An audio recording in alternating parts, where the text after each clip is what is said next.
Bubut. Mesin bubut adalah suatu mesin perkakas yang digunakan untuk memotong benda kerja yang diputar. Bubut sendiri merupakan suatu proses pemakanan benda kerja yang sayatan dilakukan dengan cara memutar benda kerja, kemudian dikenakan pada pahat, digerakkan secara translasi sejajar dengan sumbu putar benda kerja. Prinsip kerja mesin bubut adalah salah satu proses pemesinan yang menggunakan pahat dengan satu mata potong untuk membuang material dari permukaan benda kerja yang berputar. Kepala tetap adalah bagian dari mesin bubut yang letaknya di sebelah kiri mesin, dan bagian inilah yang memutar benda kerja. Di dalamnya terdapat transmisi roda gigi. Pada bagian ini terdapat spindle yang berfungsi untuk memutar benda kerja. Pada kepala tetap juga terdapat tuas-tuas yang berfungsi untuk mengatur kecepatan spindle. Kepala lepas. Kepala lepas adalah bagian dari mesin bubut yang letaknya di sebelah kanan dari mesin bubut, yang berfungsi untuk menopang benda kerja yang panjang pada saat mengerjakan benda berukuran panjang. Kemungkinan bengkok sangat besar sehingga harus ditopang pada kedua ujung, yaitu di kepala tetap dan kepala lepas. Kepala lepas juga dapat dipasangi mata bor untuk melakukan proses pengeboran. Eratan. Eratan adalah alat yang digunakan untuk melakukan proses pemakanan pada benda kerja dengan cara menggerakkan ke kiri dan ke kanan sepanjang meja. Eretan. Eretan dibagi menjadi tiga, yaitu eretan lintang, eretan bawah, dan eretan atas. 1. Eretan atas. Eretan atas berfungsi sebagai kedudukan tool holder. Dapat juga digunakan untuk pembubutan tirus dan pembubutan dalam. Eratan lintang. Eratan ini berfungsi untuk pemotongan benda kerja yang melintang maupun pemotongan benda kerja. Eretan memanjang. Eretan memanjang ini berfungsi untuk penyayatan memanjang. Alas mesin. Alas mesin berfungsi untuk tempat kedudukan kepala lepas, tempat kedudukan eratan, dan tempat kedudukan penyangga diam. Pertama, saya akan menjelaskan tentang pahat bubut. Secara garis besar, pahat bubut dibedakan menjadi pahat luar dan pahat dalam. Contohnya, ada pahat muka, pahat potong, pahat rata, dan pahat alur. Dalam pembuatan komponen mini extrude, saya menggunakan 3 pahat, yaitu pahat rata, pahat muka, dan pahat alur. Adapun fungsi dari masing-masing pahat tersebut, yang pertama, pahat rata. Pahat rata digunakan untuk membubut diameter luar benda kerja sehingga rata. Arah pemakanannya dari kanan ke kiri atau sering disebut dengan membubut lurus. Yang kedua, pahat muka.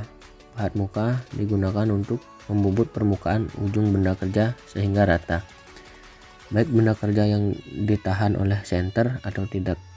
Pemakanannya dimulai dari bagian tengah atau titik senter ke arah sisi pekerjaan. Yang ketiga, pahat alur.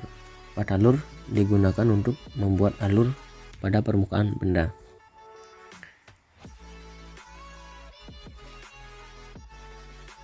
Yang pertama, siapkan pahat bubut, kunci, ganjal atau strip mat yang permukaannya rata. Yang pertama, pasang pahat pada tool post. Kemudian, menempatkan pahat bubut dengan posisi yang rata dan lurus terhadap benda kerja. Di setting pahat, apabila ujung pahat tidak bisa menyentuh garis tengah benda kerja, maka pasang plat pengganjal dengan ketebalan yang mencakup untuk mendukung pahat sehingga ujung sisi sayat pahat setinggi senter benda kerja. Jika sudah, kencangkan baut-baut pengikat rumah pahat sampai dengan pahat benar-benar terikat dengan kencang dan aman digunakan. Pada pembubutan freshing atau perataan permukaan, yang digerakkan yaitu adalah eratan melintang. Pada penyayatan bagian luar, yang digerakkan adalah eratan yang memanjang.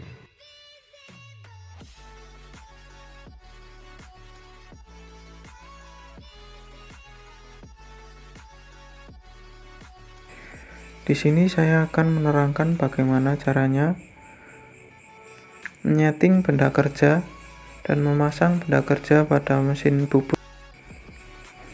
Yang pertama, masukkan dan putar kunci cekam pada masing-masing lubang penggerak rahang sehingga semua rahang berada pada posisi garis indeks yang sama pada permukaan cekam. Untuk yang kedua, masukkan benda kerja ke dalam cekam. Sambil memegang benda kerja, putarlah kunci cekam sampai benda kerja dijepit oleh dua rahang yang saling berhadapan.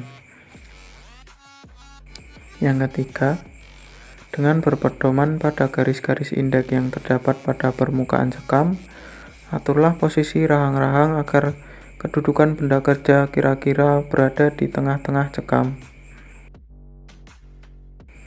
Yang keempat, periksa kedudukan benda kerja sudah sentris atau belum dengan cara memasang balok penggores pada dudukan yang ditempatkan di atas bed mesin. Yang kelima, putar cekam perlahan-lahan dengan tangan sambil memperhatikan apakah ujung penggores menyentuh terus ke permukaan benda kerja. Yang keenam, untuk memperbaiki kedudukan benda kerja yang belum sentris, kendurkan rahang di mana terdapat celah tadi dengan jarak setengah dari besarnya celah. Kemudian, ketatkan rahang yang berlawanan dengan rahang yang dikendurkan tersebut. Untuk yang ketujuh, ulangi pemeriksaan dan pengaturan ini sampai ujung penggores menyentuh keseluruhan permukaan benda kerja yang diputar.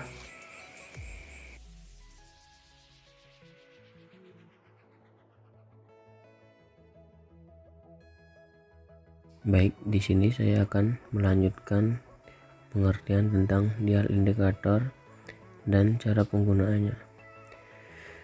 Jam ukur atau dial indikator adalah pembanding yang banyak digunakan di industri permesinan, terutama pada bagian pengukuran. Dial indikator digunakan untuk mengetes penyimpangan kecil pada bidang datar, bulat, dan permukaan lengkung. Adapun cara penggunaan dial indikator, yang pertama, pasang dial indikator pada dudukan atau magnetic base. Pastikan dial indikator terpasang dengan kencang. Yang kedua, dekatkan sensor pada permukaan yang akan diukur hingga menyentuh permukaan benda.